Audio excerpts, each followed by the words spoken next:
اب ہم آپ کو سناتے ہیں نبی کریم صلی اللہ علیہ وسلم کی چوتھی بیٹی سیدہ فاطمہ الزہرا رضی اللہ عنہا کے حالات اور واقعات۔ سیرت نگاروں کے نزدیک سیدہ فاطمہ رضی اللہ عنہا کی تاریخ ولادت میں اختلاف پایا جاتا ہے۔ ایک روایت ہے کہ نبوت کے پہلے سال پیدا ہوئیں۔ ابن اسحاق سیرت نگار نے لکھا ہے کہ ابراہیم کے سوا آپ صلی اللہ علیہ وسلم کی تمام اولاد قبل از نبوت پیدا ہوئی۔ ابن جوزی نے لکھا ہے کہ بعثت سے 5 برس پہلے خانہ کعبہ کی تعمیر ہو رہی تھی کہ سیدہ فاطمہ رضی اللہ عنہا پیدا ہوئیں۔ بعض روایتوں میں ہے کہ نبوت سے تقریباً 1 سال پہلے پیدا ہوئیں۔ اس میں گرامی فاطمہ اور لقب زہرا ہے۔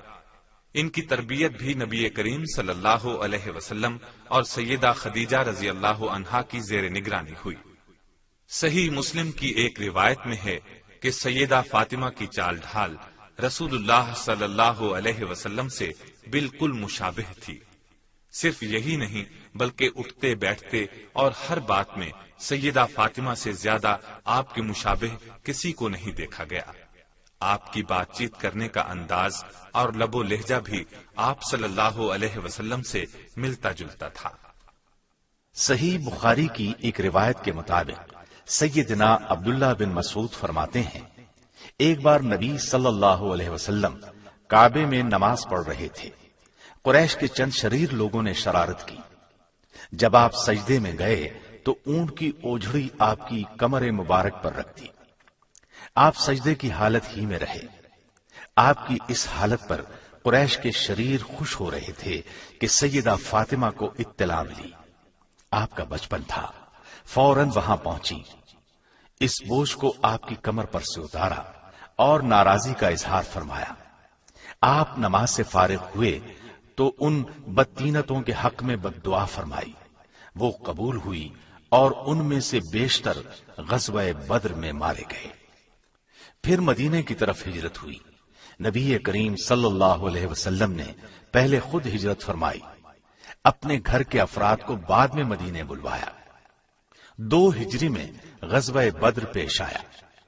اس سے فارغ ہونے کے بعد آپ نے سیدہ فاطمہ رضی اللہ عنہا کے نکاح کا ارادہ فرمایا۔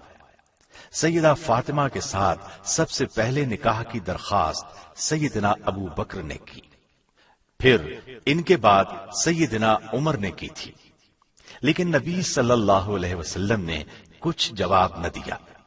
علی رضی اللہ عنہ نے خواہش کا اظہار کیا کہ نبی کریم صلی اللہ علیہ وسلم انہیں اپنی دامادی کا شرف عطا فرما دیں، تو نبی صلی اللہ علیہ وسلم نے ان سے دریافت فرمایا، تمہارے پاس مہر کے لیے کوئی چیز ہے؟ سیدنا علی رضی اللہ عنہ نے عرض کیا، اور تو کوئی چیز نہیں، صرف ایک سواری اور ایک زرہ ہے۔ نبی صلی اللہ علیہ وسلم نے فرمایا، گھوڑا تو لڑائی کے لیے ضروری ہے، زرہ فروخت کر ڈالو۔ وہ زرہ سیدنا عثمان نے 480 درہم کی عوض خریدی۔ اس موقع پر نبی صلی اللہ علیہ وسلم نے ارشاد فرمایا، اس رقم میں سے خوشبو بھی خریدی جائے۔ اگر سیدہ فاطمہ کا سال ولادت نبوت کا پہلا سال تسلیم کر لیا جائے تو سیدہ فاطمہ کی عمر جب 15 سال 5.5 ماہ کی ہوئی تو 2 ہجری میں نبی صلی اللہ علیہ وسلم نے سیدنا علی رضی اللہ عنہ کے ساتھ ان کا نکاح کر دیا۔ اس وقت سیدنا علی کی عمر 21 برس 5 مہینے تھی۔ عمروں کے معاملے میں اختلاف پایا جاتا ہے۔ نکاح کے بعد رسم عروسی کا وقت آیا تو نبی کریم صلی اللہ علیہ وسلم نے سیدنا علی سے کہا کہ ایک مکان لے لیں۔ چنانچہ حارث بن نعمان کا مکان حاصل کیا گیا اور سیدنا علی نے سیدنا فاطمہ کے ساتھ اس میں قیام کیا۔ شادی کے موقع پر نبی کریم صلی اللہ علیہ وسلم نے اپنی بیٹی کے جہیز کے لیے جو سامان تیار کیا اس کی تفصیل یہ ہے، 1 پلنگ اور 1 بستر دیا۔ اسابہ میں لکھا ہے کہ 1 چادر، 2 چکیاں اور 1 مشک بھی دی، اور یہ عجیب اتفاق ہے کہ یہی 2 چیزیں عمر بھر ان کی رفیق رہیں۔ سرور انبیاء کی سب سے چھوٹی اور چہیتی بیٹی کی ضروریات زندگی کو پورا کرنے کے لیے گویا کل سامان یہی تھا۔ یہ چیزیں زبان حال سے پکار پکار کر دنیا والوں سے کہہ رہی تھیں، دنیا والوں، اصل چیز تو فکر آخرت ہے، نہ کہ عیش و عشرت کے سامان۔ یہ زندگی بھی عارضی ہے اور دنیا کی ہر چیز بھی، اصل عیش تو آخرت کی عیش ہے۔ یہ ابتدائی مراحل طے ہو گئے تو نبی صلی اللہ علیہ وسلم نے سیدہ فاطمہ رضی اللہ عنہا کا نکاح سیدنا علی رضی اللہ عنہ سے کر دیا۔ 400 درہم مہر مقرر فرمایا۔ اس نکاح میں سیدنا ابو بکر صدیق، سیدنا عمر فاروق اور سیدنا عثمان غنی رضی اللہ عنہم شریک تھے، اور یہ حضرات اس نکاح کے گواہ تھے۔ نکاح کی یہ تقریب سادگی کا اعلی نمونہ تھی، اس میں کسی قسم کا کوئی تکلف نہیں برتا گیا۔ نکاح کے بعد سیدہ فاطمہ رضی اللہ عنہا کو سیدہ ام ایمن کے ساتھ سیدنا علی کے گھر روانہ فرمایا۔ سیدہ فاطمہ پیدل چل کر وہاں گئیں، کوئی ڈولی اور سواری وغیرہ نہیں تھی۔ نبی صلی اللہ علیہ وسلم نے خانگی معاملات اس طرح تقسیم فرمائے کہ سیدہ فاطمہ رضی اللہ عنہا اندرون خانہ سارا کام انجام دیں گی اور علی المرتضیٰ بیرون خانہ تمام کام انجام دیں گے۔ اس سلسلے میں مشہور واقعہ ہے کہ ایک مرتبہ فتوحات کے بعد کچھ غلام نبی صلی اللہ علیہ وسلم کے پاس آئے تو سیدنا علی نے سیدہ فاطمہ کو مشورہ دیا کہ وہ نبی کریم صلی اللہ علیہ وسلم کی خدمت میں حاضر ہو کر ایک غلام مانگ لے تاکہ وہ گھر کے کام کاج کر دیا کرے۔ چنانچہ سیدہ فاطمہ رضی اللہ عنہا نے نبی کریم صلی اللہ علیہ وسلم سے بات کی تو ان کا مطالبہ سن کر نبی اکرم صلی اللہ علیہ وسلم نے ارشاد فرمایا، بیٹی، تمہیں اپنے کام اپنے ہاتھوں سے کرنے چاہیے۔ میں تمہیں ایک وظیفہ بتائے دیتا ہوں، جس وقت تم رات کو آرام کرنے کے لیے لیٹو تو اس وظیفے کو پڑھ لیا کرو۔ 33 بار سبحان اللہ، 33 بار الحمدللہ اور 34 بار اللہ اکبر۔ یہ 100 کلمات ہیں اور تمہارے لیے خادم سے بہتر ہیں۔ اس پر سیدہ فاطمہ رضی اللہ عنہا نے فرمایا، میں اللہ اور اللہ کے رسول سے راضی ہوں۔ یہ گویا پوری امت کی عورتوں کے لیے ایک سبق تھا، ایک نمونہ تھا۔ یہ واقعہ ابتدائے اسلام کا ہے۔ بعد میں حالات بہتر ہونے پر نبی صلی اللہ علیہ وسلم نے انہیں ایک غلام عطا فرما دیا تھا۔ غزوہ احد میں جہاں دوسری خواتین نے مشکل حالات میں کام کیا، سیدہ فاطمہ رضی اللہ عنہا بھی پیچھے نہ رہی۔ نبی صلی اللہ علیہ وسلم کے دندان مبارک شہید ہو گئے تھے۔ سیدنا علی پانی لائے، سیدہ فاطمہ نے آپ کے زخموں کو صاف کیا، روئی جلا کر اس کی راکھ زخم پر ڈالی جس سے خون رک گیا۔ سیدہ عائشہ رضی اللہ عنہا فرماتی ہیں کہ سیدہ فاطمہ رضی اللہ عنہا نبی اکرم صلی اللہ علیہ وسلم سے ملاقات کے لیے تشریف لاتی تو اللہ کے رسول صلی اللہ علیہ وسلم اٹھ کر کھڑے ہو جاتے یا پیار کرنے کے لیے ہاتھ پکڑ لیتے، بوسہ دیتے اور اپنے بیٹھنے کے مقام پر انہیں بٹھاتے۔ اس طرح جب نبی کریم صلی اللہ علیہ وسلم سیدہ فاطمہ کے ہاں تشریف لے جاتے تو سیدہ فاطمہ احتراماً کھڑی ہو جاتی، آپ کے دست مبارک کو چوم لیتی اور اپنی نشست پر آپ کو بٹھاتی۔ ایک بار سیدہ فاطمہ رضی اللہ عنہا نے نبی کریم صلی اللہ علیہ وسلم کو کھانے کی دعوت دی۔ آپ تشریف لائے، گھر میں ایک منقش پردہ لٹکا نظر آیا، اس پر تصاویر بھی تھیں۔ آپ دروازے ہی پر کھڑے ہو گئے، اندر تشریف نہ لائے، پھر واپس جانے لگے۔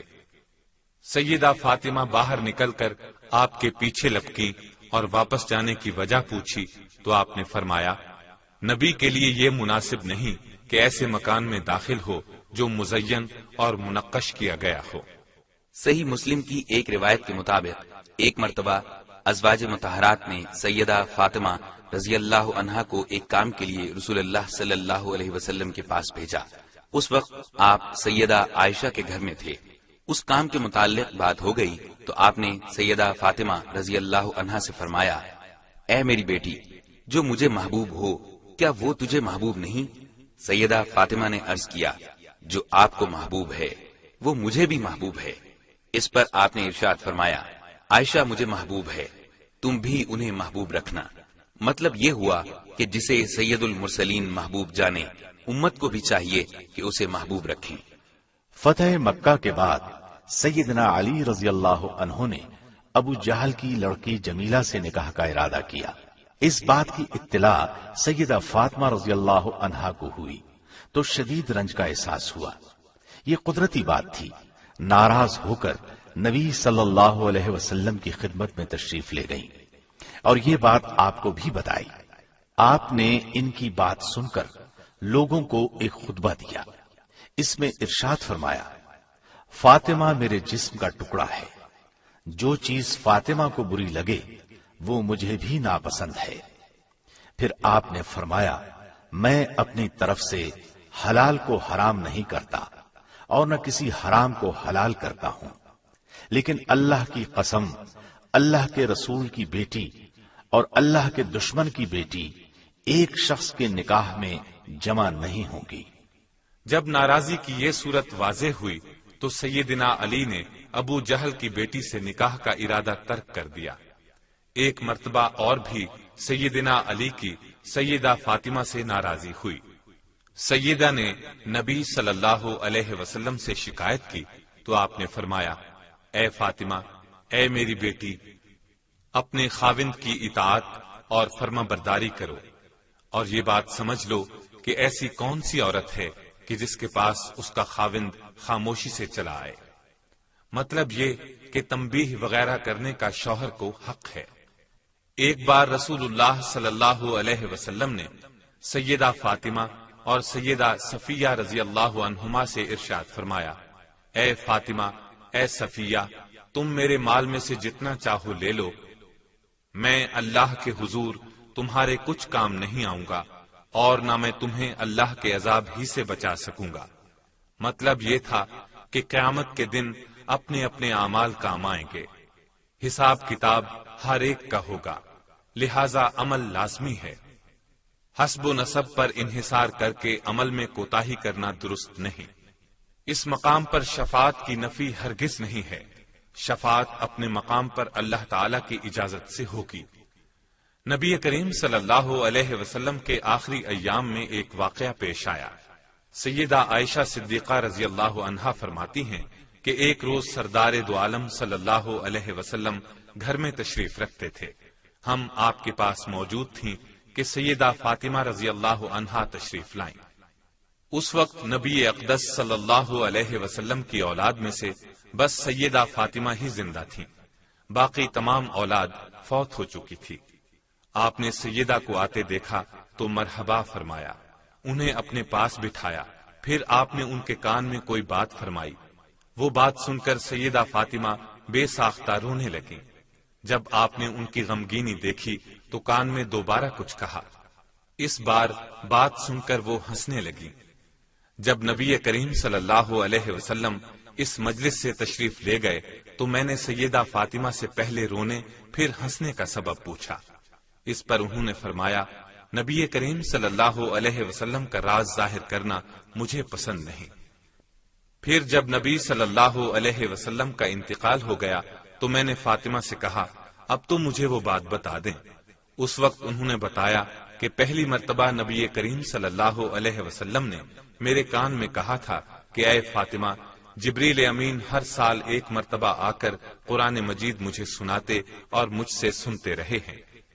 اس سال انہوں نے مجھے 2 بار قرآن سنایا اور مجھ سے 2 بار قرآن سنا۔ اس سے میں یہ خیال کرتا ہوں کہ میری وفات قریب آ گئی ہے۔ اللہ سے خوف کھانا اور صبر کرنا۔ میں آپ کی یہ بات سن کر رونے لگی۔ آپ نے میری گھبراہٹ اور پریشانی دیکھی تو پھر میرے کان میں فرمایا، اے فاطمہ، کیا تمہیں یہ بات پسند نہیں کہ تم اہل جنت کی عورتوں کی سردار ہو؟ بعض دوسری روایات میں آتا ہے کہ آپ نے مجھے خبر دی کہ میں اس مرض میں ہی اللہ کی طرف رحلت کر جاؤں گا، سو میں رونے لگی۔ پھر آپ نے فرمایا، میرے اہل بیت میں سب سے پہلے تم مجھ سے ملو گی۔ یہ سن کر میں خوش ہو گئی۔ نبی صلی اللہ علیہ وسلم کی بیماری جب بڑھ گئی تو سیدہ فاطمہ رضی اللہ عنہا کے منہ سے یہ الفاظ نکلے، افسوس میرے والد کی تکلیف۔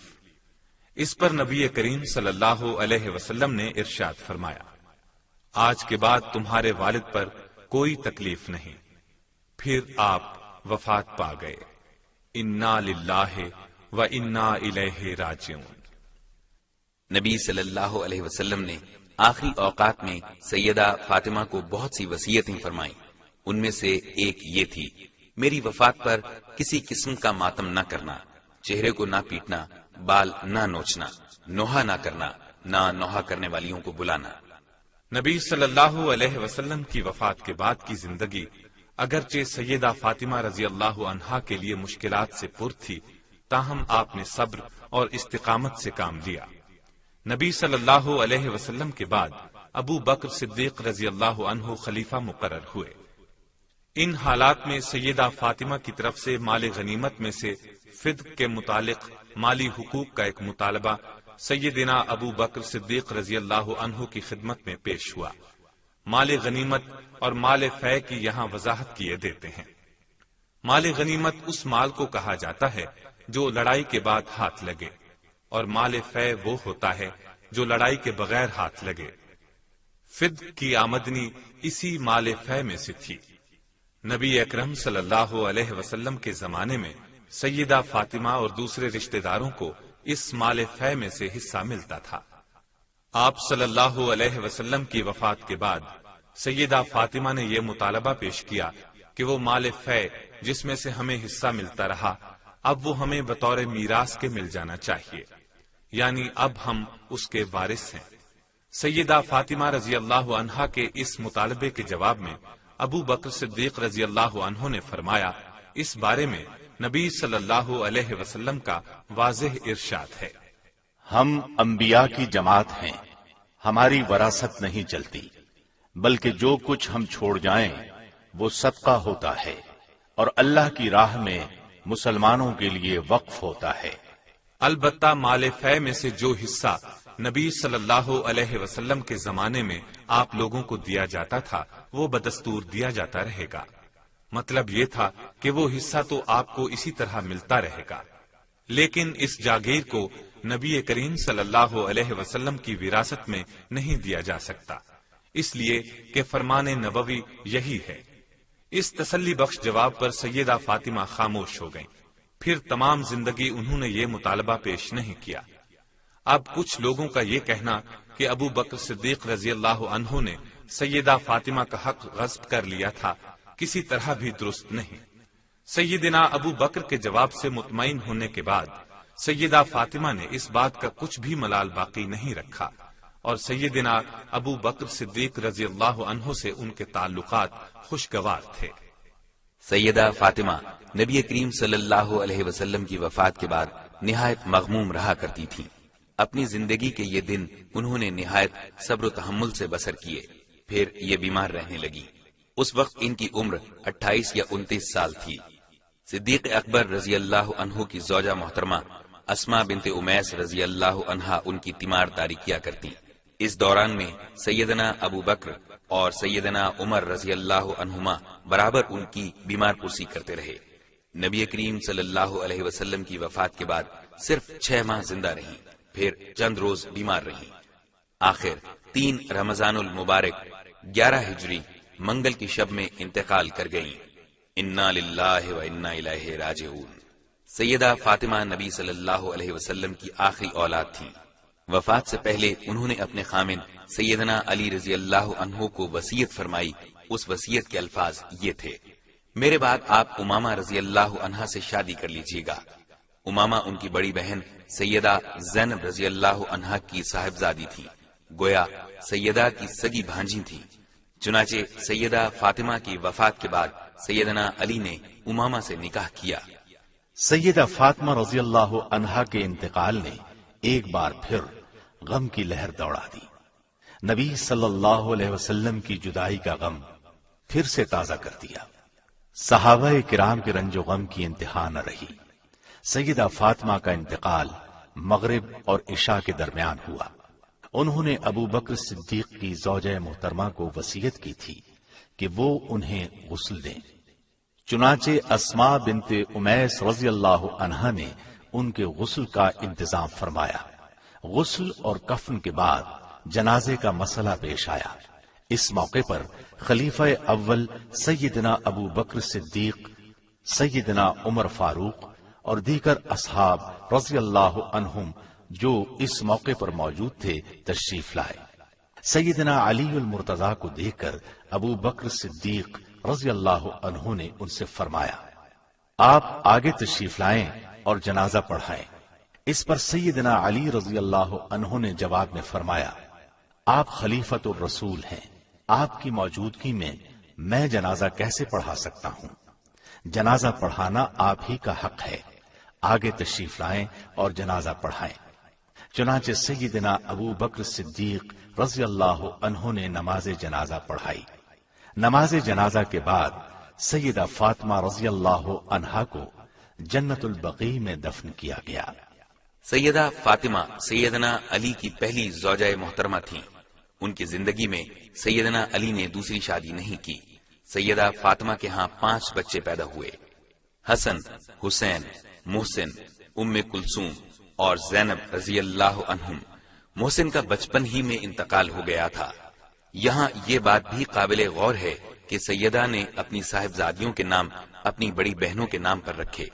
ام کلثوم کا نکاح سیدنا عمر بن خطاب سے 17 ہجری میں ہوا، جبکہ سیدہ زینب کا نکاح عبداللہ بن جعفر طیار سے ہوا۔ رسول اللہ صلی اللہ علیہ وسلم نے سیدہ فاطمہ کے بارے میں فرمایا، فاطمہ میرے جسم کا ٹکڑا ہے۔ نیز آپ نے فرمایا، فاطمہ جنتی عورتوں کی سردار ہوگی۔ ایک روایت کے الفاظ یہ ہیں، جس نے فاطمہ کو ناراض کیا اس نے مجھے ناراض کیا۔ ایک روایت میں ہے، جو چیز اسے رنج میں مبتلا کرتی ہے وہ مجھے رنج میں مبتلا کرتی ہے، جو چیز اسے ایذا دیتی ہے وہ مجھے بھی ایذا دیتی ہے۔ ترمذی کی ایک روایت کے یہ الفاظ ہیں، جو علی، فاطمہ، حسن اور حسین رضی اللہ عنہم سے لڑے گا اس سے میں لڑوں گا، جو ان سے صلح کرے گا ان سے میں صلح کروں گا۔ سیدہ عائشہ صدیقہ رضی اللہ عنہا سے پوچھا گیا کہ رسول اللہ صلی اللہ علیہ وسلم سب سے بڑھ کر کسے محبوب سمجھتے تھے؟ انہوں نے جواب دیا، فاطمہ کو۔ پوچھا گیا، مردوں میں کسے محبوب سمجھتے تھے؟ انہوں نے فرمایا، ان کے خاوند کو۔